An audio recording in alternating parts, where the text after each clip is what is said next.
नेपाल में एक ऐसा राजनीतिक भूचाल आया जिसने दशकों पुरानी सत्ता को जड़ से उखाड़ फेंका और एक पूरी की पूरी नई पीढ़ी को सत्ता की कुर्सी तक पहुंचा दिया। ये सिर्फ एक चुनाव नहीं था, ये एक क्रांति थी। मार्च 2026 के चुनाव हुए और एक नंबर ने सबको चौंका दिया। 182, 275 में से 182 सीटें। और सुनिए, ये किसी पुरानी जमी जमाई पार्टी का आंकड़ा नहीं है, ये एक बिल्कुल नई पार्टी, राष्ट्रीय स्वतंत्र पार्टी यानी आरएसपी की जीती हुई सीटों की संख्या है। एक ऐसा नतीजा जिसकी किसी ने कल्पना भी नहीं की थी। तो ये सिर्फ कोई आम जीत नहीं थी, इसे आप एक पॉलिटिकल सुनामी कह सकते हैं। पिछले 60 सालों में किसी भी पार्टी को इतना जबरदस्त बहुमत नहीं मिला था। एक्सपर्ट्स तो यही मानते थे कि नेपाल के जटिल चुनावी सिस्टम में ऐसा होना लगभग नामुमकिन है, पर आरएसपी ने नामुमकिन को मुमकिन कर दिखाया। तो सवाल यह है कि आखिर ये चुनावी भूकंप आया कैसे? कैसे इसने दशकों से जमे हुए पुराने खिलाड़ियों को मैदान से बाहर कर दिया और एक बिल्कुल नई राजनीतिक ताकत को खड़ा कर दिया? चलिए इसी की पड़ताल करते हैं। देखिए, ये सिर्फ एक पार्टी की जीत तक ही सीमित नहीं था। ये आरएसपी के चेहरे बालिन शाह की एक जबरदस्त पर्सनल विक्ट्री थी। उन्होंने सिर्फ चुनाव ही नहीं जीता, बल्कि एक दिग्गज नेता और पूर्व प्रधानमंत्री केपी शर्मा ओली को उन्हीं के गढ़ में हराया। ये एक साफ संदेश था कि पुराना दौर अब खत्म हो गया है। और ये सिर्फ पार्टियों का बदलना नहीं था, ये एक जनरेशनल शिफ्ट था, एक पूरी पीढ़ी का बदलाव। मतलब संसद में 40 साल से कम उम्र के सांसदों की संख्या सीधी 10% से बढ़कर 33% हो गई। सोचिए, 3 गुना। ये आंकड़ा अपने आप में नेपाल में हो रहे एक बहुत गहरे सामाजिक बदलाव की कहानी कहता है। लेकिन सवाल तो वही है, इतना बड़ा बदलाव और वो भी इतनी जल्दी, आखिर हुआ कैसे? इसकी जड़ें उन विरोध प्रदर्शनों में हैं जिन्होंने इस क्रांति के लिए चिंगारी का काम किया। कहानी शुरू होती है सितंबर 2025 में। सरकार एक सोशल मीडिया बैन लाती है और बस सालों से दबा हुआ गुस्सा जैसे फट पड़ता है। भ्रष्टाचार और बेरोजगारी से तंग आ चुके युवा सड़कों पर उतर आए और देखते ही देखते, जिसे जेन जी विद्रोह कहा गया, उसने कुछ ही दिनों में सरकार को घुटनों पर ला दिया और देश को नए चुनावों की तरफ धकेल दिया। और जानते हैं इस पूरे आंदोलन का साउंड ट्रैक कहां से आया? एक बहुत ही अनएक्सपेक्टेड जगह से, खुद बालिन शाह के रैप म्यूजिक से। उनके गाने जैसे कि बलिदान प्रदर्शनकारियों के लिए एक एंथम बन गए। ये गाने एक पूरी पीढ़ी के गुस्से और उनकी उम्मीदों को आवाज दे रहे थे। तो कौन है ये बालिन शाह? एक 36 साल के स्ट्रक्चरल इंजीनियर और एक रैपर।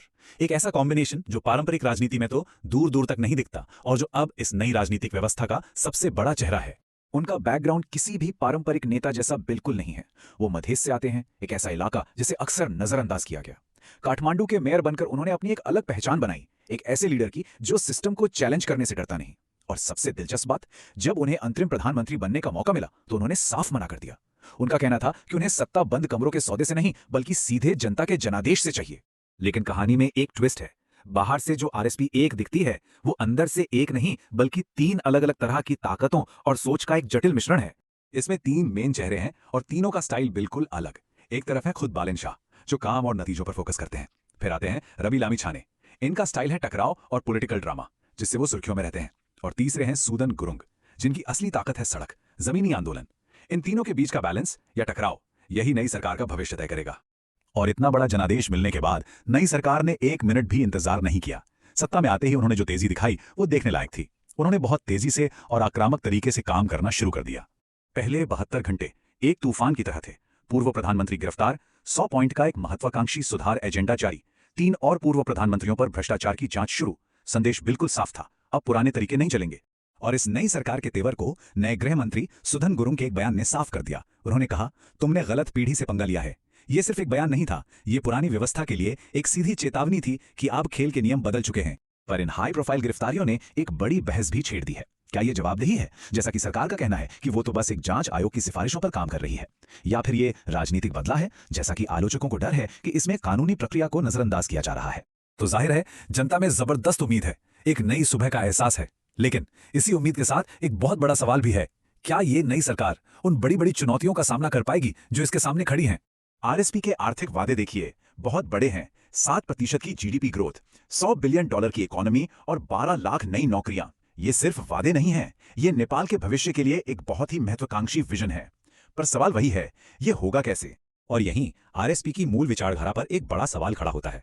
क्या सिर्फ तकनीक और बेहतर गवर्नेंस पर फोकस करना ही काफी है? क्या ये तरीका सामाजिक न्याय और बराबरी जैसे गहरे और सालों पुराने मुद्दों को सुलझा सकता है? शाह सरकार के लिए आगे की राह कांटों भरी है। उन्हें न सिर्फ पार्टी के अंदर की खींचतान से निपटना होगा, बल्कि पुरानी नौकरशाही से भी टकराव का सामना करना पड़ेगा। और इन सब के ऊपर है जनता की आसमान छूती उम्मीदों का दबाव, जिन्हें पूरा करना शायद सबसे बड़ी चुनौती होगी। और शायद सबसे बड़ा चैलेंज, सत्ता में आने के बाद आरएसपी की भूमिका ही बदल गई है। वो अब व्यवस्था के खिलाफ आवाज उठाने वाला आंदोलन नहीं रहे, वो खुद व्यवस्था बन गए हैं। अब वो सिर्फ आलोचना नहीं कर सकते, अब उन्हें देश चलाना है और जनता की उम्मीदों पर खरा उतरना है। तो आखिर में हम इस सवाल के साथ रह जाते हैं, क्या नेपाल ने वाकई एक नई राह पकड़ ली है या ये सिर्फ सत्ता का एक नया चेहरा है जिसके तरीके पुराने ही रहेंगे? इसका जवाब तो सिर्फ वक्त ही देगा कि ये राजनीतिक प्रयोग नेपाल को आखिर किस मोड़ पे ले जाता है।